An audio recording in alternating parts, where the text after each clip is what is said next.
It's always interesting when you're on your way somewhere and then someone says, hey, by the way, what was going to be a nice, relaxing time in Milano, yeah, we're going to need you to open up the show, right? So unfortunately for those of you, I know many of you were here to see Rebecca. I'm no Rebecca. I will say I also am a big fan, big supporter of OSME, open sourcing mental illness. Was lucky to meet the founder kind of early on when he was getting going with the program. It's a program to take the stigma away from talking about mental health issues, and just to make people generally aware of mental health issues. So Rebecca does have a campaign going, and I would encourage you to donate, sort of in honor of her not being here and putting up with me. So when you get these last minute requests, you say, okay, well, do I have a presentation that would fit? And really, at Mage Titans events, I tend to not want to say too much because I am an evangelist, which translates to I don't really work for a living anymore, right? So you guys are all the ones here doing all the hard work. One thing that I can talk about that is more and more important to me is expressing to you the full scope of what this Magento thing is, what this community does, what this company does.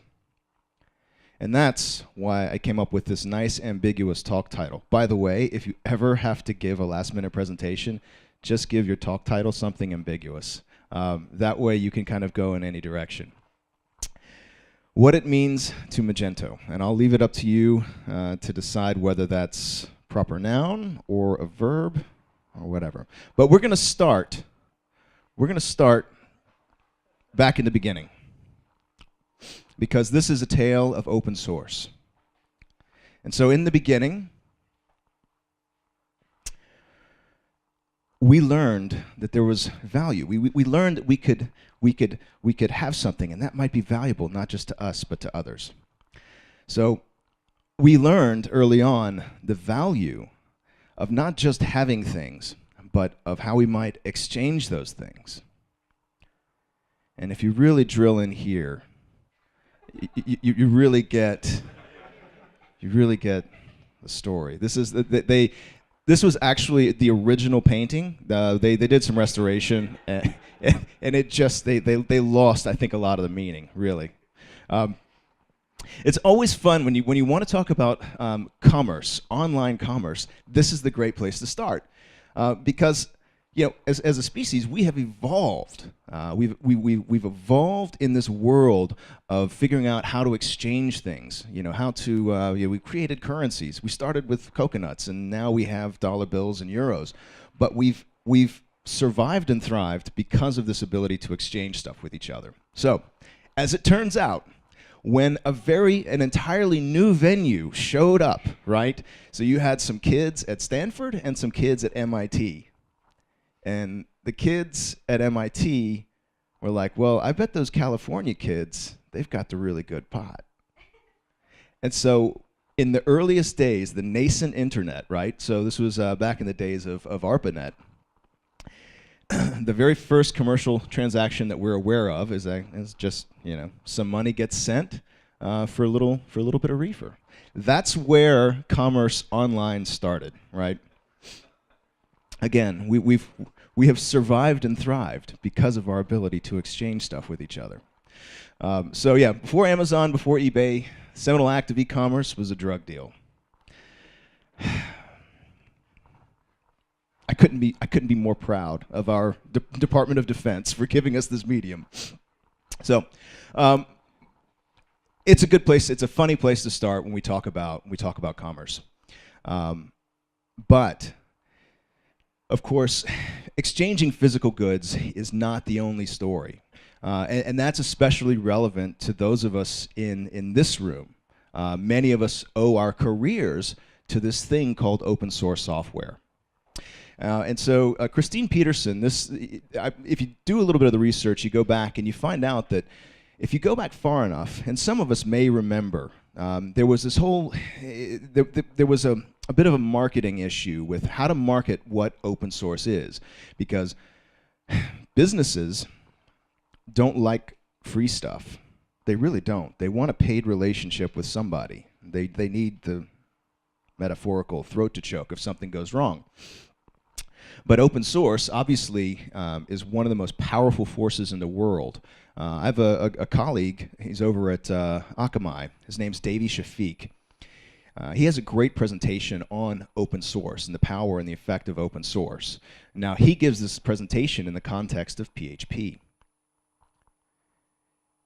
Because people tend to think of open source as this stuff that sits on top of this web server stack. But if you dig down underneath and you look at things like Apache and all of the other software out there that actually makes the web work, you have millions of lines of code, all of this stuff, open source.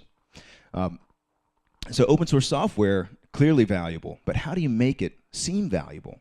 How do you make the case for open source? So Christine Peterson was one of a group of people who came up with this idea that they would stop calling it free software and change this term to open source to take separate the economics out of it.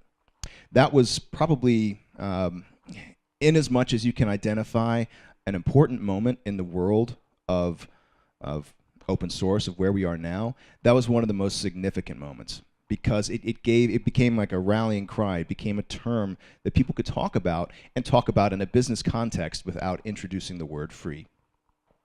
There are some other great quotes out there. Mitch Kapoor, open source can propagate to fill all the nooks and crannies that people want it to fill. Those of us who were around in the days of OS Commerce, right? How many of you are there? Well, a few of us old timers. Yeah. Those of you who remember OS Commerce, you remember that was basically your choice. There were some other options, but that was the one that gained steam. That was the one that kind of grew its own marketplace for extensions. And then there was a void, and that void eventually was filled by Magento. Really, like a professional level framework to do e-commerce development. We have Linus Torvalds. I think fundamentally open source does tend to be more stable software. It's the right way to do things. So not just creating the potential for something to come along, but also to harden it, to develop collaboratively. Another important aspect of open source. And then of course we get to one of my favorite open source quotes. The strategic marketing paradigm of open source is a massively parallel drunkard's walk filtered by a Darwinistic process. This right here, this sums up a lot of what happens in open source. It makes me, I don't know, sometimes cry with joy, sometimes just cry in frustration. What I'm talking about is when I go out to events such as this, but when I go out to events that aren't necessarily Magento focused, invariably someone comes up and asks me why I haven't heard of, Flugelcart or whatever software that someone has come up with that they're sure is the best thing ever. And the challenge is trying to explain to them why Magento actually has arrived at the place where it is. Because they're sure of the merits of either this project that they created or that they're involved in, or that they're just at least trying to sell to the person who's running the agency or to a merchant. They know that this is the one pure way. This is a truly componentized framework. This is, any number of reasons. But it all comes down to a collaborative effort. Some strong central authority, like a company, backing up a software. And so that gets me to where Magento is today. How do we thrive? Really, honestly, what makes Magento so damn special? And the answer is you. You almost stole my thunder with that opening slide. We didn't coordinate this, I promise.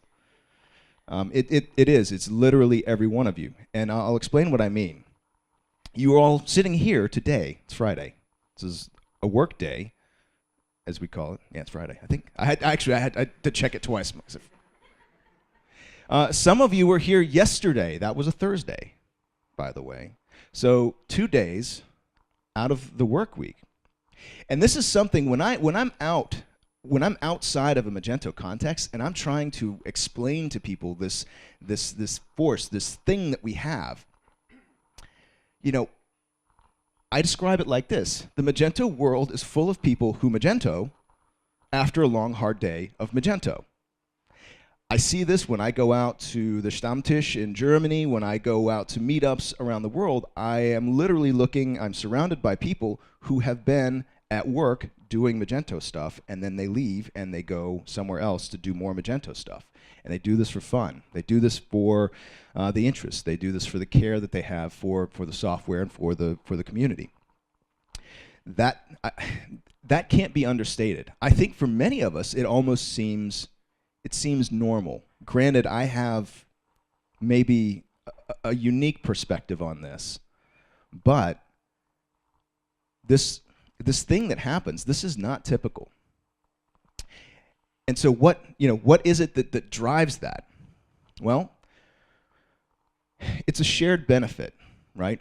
We have one of the most engaged and vocal base of developers and users, as well as our customers.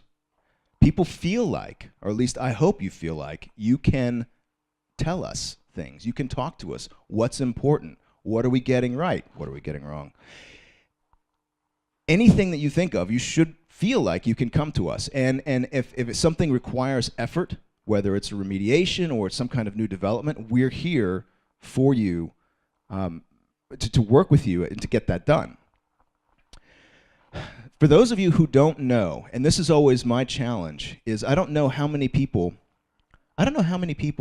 in any given room ever fully appreciate the scope of what Magento is. 14,000 people in over 100 cities. That's the meetup scope, and that's just meetup.com. There are dozens of Magento-focused conferences around the world, specifically Magento. Now, there's things like Mage Titans, there's Meet Magento, there's the Mage Unconferences, and then smaller events that happen all over the world each year. And these are all put on by you. These aren't produced by Magento in any way. We have people presenting about Magento at non-Magento conferences on all 6 continents.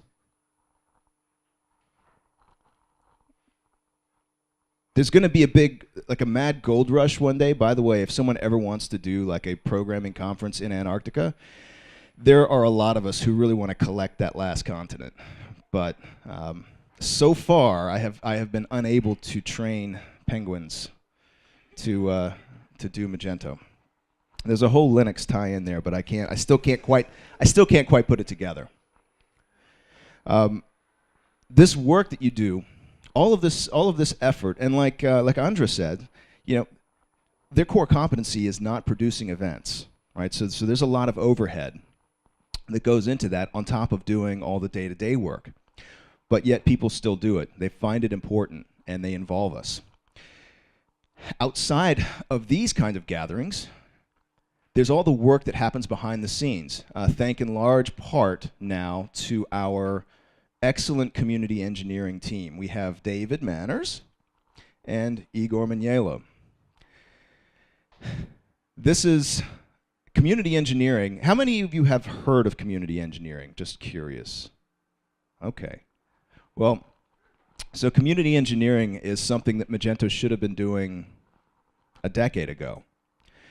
It is a dedicated team that's focused on facilitating pull requests, interaction with our community to get things fixed, to get new functionality built. It was started first quarter of last year, right? So not even a full year into the program. Last year, 25% of the new code in Magento 2 was written by the community. Can you imagine if Magento had been doing this all along? Oh, man. So you're going to see this number go up this year for sure. So we have contributions of all stripes. We have people creating conferences. We have people contributing directly to the core. We have people writing new features. Our new multi-source inventory feature is actually going to be pretty massive. And the great thing is, because it's built by the community, everyone gets it. It's not going to be reserved just for the enterprise customers. You also participate, if you don't know, the Magento community regularly participates in our like UX research and provides feedback on new features. So we have a pretty open dialogue. There's no real gatekeeping that goes on between our engineers and our community. Also, you are prolific posters about all things Magento. All of this stuff matters, and the reason it matters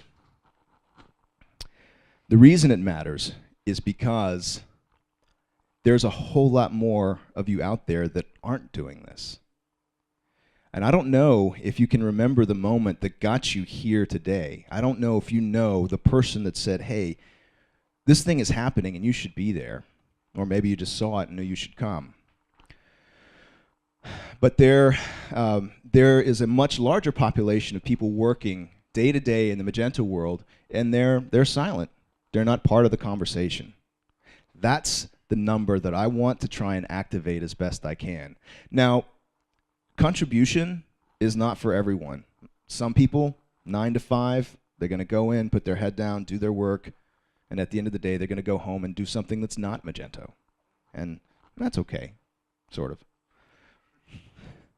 But I think in order to turn this, to activate this group, to kind of turn their head towards this whole world of engagement that ultimately makes the product that they're working with better, the services that they can offer stronger, we have to do this work together. So if everyone here could think of colleagues that you have back in your day-to-day work that could be contributing but aren't, I want you to think about them.